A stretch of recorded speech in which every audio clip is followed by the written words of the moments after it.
Hi! Hello! నమస్తే. ఈరోజు మనం రాగులు, అటుకులతో చేసినటువంటి ఒక మంచి దోసని చూద్దాము. జనరల్‌గా రాగులు చలువ చేస్తుంది కదా! ఈ సమ్మర్‌లో చలువ చేసే దోసలు కూడాను మనం బ్రేక్‌ఫాస్ట్‌గా తీసుకోవచ్చు. రాగుల ఫెర్మెంటెడ్ బ్యాటర్‌తో చేసినటువంటి దోసలు పొట్టలో మంచి బాక్టీరియా వృద్ధి చెందడానికి, గట్ హెల్త్‌కి చాలా మంచిది. పిల్లలకి మనం రాగుల దోస అని చెప్తే గాని వాళ్ళకి తెలియదు. టేస్ట్ గూడా మామూలు దోసల కంటే చాలా టేస్టీగా ఉంటుంది. అస్సలు లేట్ చేయకుండా రెసిపీలోకి వెళ్ళిపోదామండి. ముందుగా నేను ఒక కప్పు మినపప్పు తీసుకున్నాను. ఒకసారి బాగా కడిగి నీళ్లు పారబోసేసి, మళ్ళీ అందులో నీళ్లు వేసి 8 గంటల పాటు నానబెట్టాలి. 8 గంటలు మీకు వీలు కాకపోతే సమ్మర్ కాబట్టి ఒక 6 గంటలు నానబెట్టినా సరిపోతుంది. ఇప్పుడు ఇంకో బౌల్ తీసుకొని అదే కప్పుతో ఒక కప్పు బియ్యం తీసుకొని ఒకసారి కడిగి మళ్ళీ నీళ్లు వేసి నానబెట్టుకోండి. ఈ బియ్యం, మినపప్పు 2 కూడాను మిక్సీ వేయడానికి ఒక 2 గంటల ముందు రాగులు, అటుకులు నానబెట్టుకోవాలి. అది 2 గంటలు నానబెడితే సరిపోతుంది. రాగులు ఇసుక, రాళ్ళు లేకుండా చూసుకొని మంచి రాగులు అరకప్పు తీసుకోండి.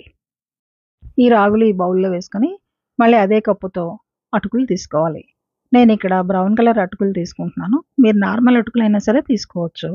మీకు ఏ అటుకులైతే అవైలబుల్‌గా ఉంటాయో ఆ అటుకులు తీసుకోండి. నేనిక్కడ హాఫ్ కప్ తీసుకున్నాను అటుకులు కూడా. ఈ రెండింటిని కలిపి ఇందులో వాటర్ వేసుకొని ఒకసారి బాగా కడిగేయండి. కడిగేసి వాటర్ పారబోసిన తర్వాత ఈ రాగులు, అటుకులు మునిగేంత వరకు నీళ్లు వేసి ఇందులో ఒక 4-5 వరకు ఎండుమిర్చి వెయ్యాలి. ఈ రాగుల దోసకి నానబెట్టినటువంటి ఈ ఎండుమిర్చి చాలా టేస్ట్‌నిస్తాయి. మొత్తం పిండికి నేను సరిపడా ఎండుమిరపకాయలు వేస్తున్నాను. ఇలా వేసి ఒక 2 గంటల సేపు నానిన తర్వాత మనం ముందుగా నానబెట్టుకున్నటువంటి మినపప్పుని వాటర్ ఉంది కదా! మళ్ళీ ఒకసారి కడిగేసి నీళ్లు పారబోసేసి మిక్సీ జార్‌లో వేసుకొని కాస్త నీళ్లు వేసుకొని ఈ మినపప్పుని మెత్తగా రుబ్బుకోవాలి. ఈ మెత్తగా రుబ్బిన పిండిని ఒక బౌల్‌లోకి తీసుకొని అదే మిక్సీ జార్‌లోని మనం నానబెట్టినటువంటి బియ్యం ఉంది కదా! నీళ్లు పారబోసేసి బియ్యం మాత్రమే మిక్సీ జార్‌లో వేసుకోండి. అన్నీ వేసుకున్న తర్వాత చివర్లో కొంచెం నీళ్లు వేసుకుంటే సరిపోతుంది. అలాగే మనం నానబెట్టినటువంటి రాగులు కూడా నీళ్లు పారబోసేసి మిక్సీ జార్‌లోని అదే బియ్యంలో వేసేసుకొని, అలాగే మిరపకాయలు మనం పక్కన పెట్టాం కదా! అవి కూడా మిరపకాయలు కూడా అందులో వేసేసి, ఒక హాఫ్ స్పూన్ జీలకర్ర వేసి మెత్తగా గ్రైండ్ చేసుకోండి.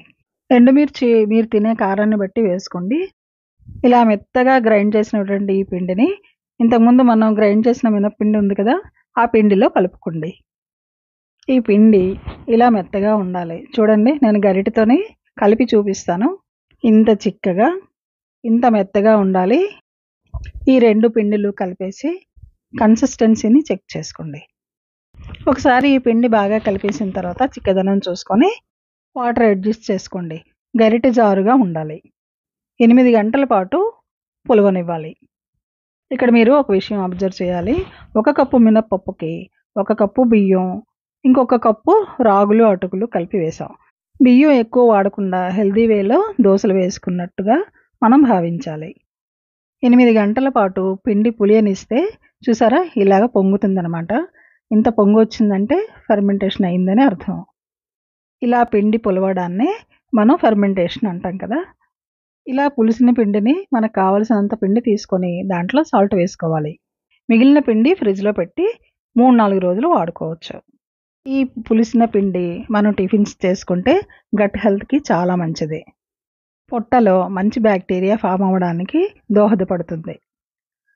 సరే అయితే ఇప్పుడు దోసలు ఎలా వేసుకోవాలో చూపిస్తాను రండి. ముందు స్టవ్ మీద పెనం పెట్టి కాస్త ఆయిలు స్ప్రెడ్ చేసుకోండి. పెనం బాగా కాలిన తర్వాత దోసలు వేసుకోండి. వీలైనంత పలుచగా దోసలు వేసుకుంటే మనకి మామూలు దోసల్లా వస్తాయన్నమాట. ఇలా ప్లెయిన్ దోస అయినా వేసుకోవచ్చు. లేదంటే ఈ దోసల మీద ఉల్లిపాయ అయినా వేసుకోవచ్చు. కొత్తిమీర అలాంటివన్నీ కూడా వేసుకోవచ్చు. ఆల్రెడీ మనం ఇందులో ఎండుమిర్చి, జీలకర్ర వేసాం కాబట్టి కాస్త కారంగా ఉండి దోసలు చాలా బావుంటాయి. కలర్ కూడా బావుంటుంది. ఈ దోసలు కాస్త మెత్తగానే వస్తాయి. మీకు ఇంకా కరకరలాడుతూ రావాలి అంటే ఇంకొక అర గ్లాసు బియ్యం ఎక్కువ వేసుకోవాలి. నేను బియ్యం తక్కువ కావాలి అనే ఉద్దేశంతో తక్కువ వేసి కాస్త మెత్తగా అయినా సరే పర్వాలేదు దోసల్ని చాలా ఎంజాయ్ చేసాం మేము. దోస తిరగవేసిన తర్వాత పైన నెయ్యి రాసుకొని దోసని ఫోల్డ్ చేసుకోవచ్చు. నెయ్యి, వెన్న ఇష్టం లేని వాళ్ళు నూనె కూడా అప్లై చేసుకోవచ్చు పైని. అప్లై చేసుకొని దోసని ఫోల్డ్ చేసుకోండి. ఇలా నూనె అప్లై చేసినప్పుడు 2 వైపులా మనం శుభ్రంగా కాల్చుకొని దోసని ఫోల్డ్ చేసుకోవచ్చు. ఈ దోసలకి కొత్తిమీర, పుదీనా చట్నీ లాంటివి బావుంటాయి. ట్రై చేయండి. ఈ విధంగా వంట రాని వాళ్ళు కూడా ఈజీగా వంట చేసుకునే చాలా చాలా మంచి మంచి టిప్స్ చెప్పాను కదా! సో, ఇంకెందుకు ఆలస్యం? ఇలాంటి దోసలు మీరు చక్కగా ఇంట్లో చేసుకొని హ్యాపీగా ఎంజాయ్ చేయండి. హెల్తీగా ఉండండి. Happy cooking.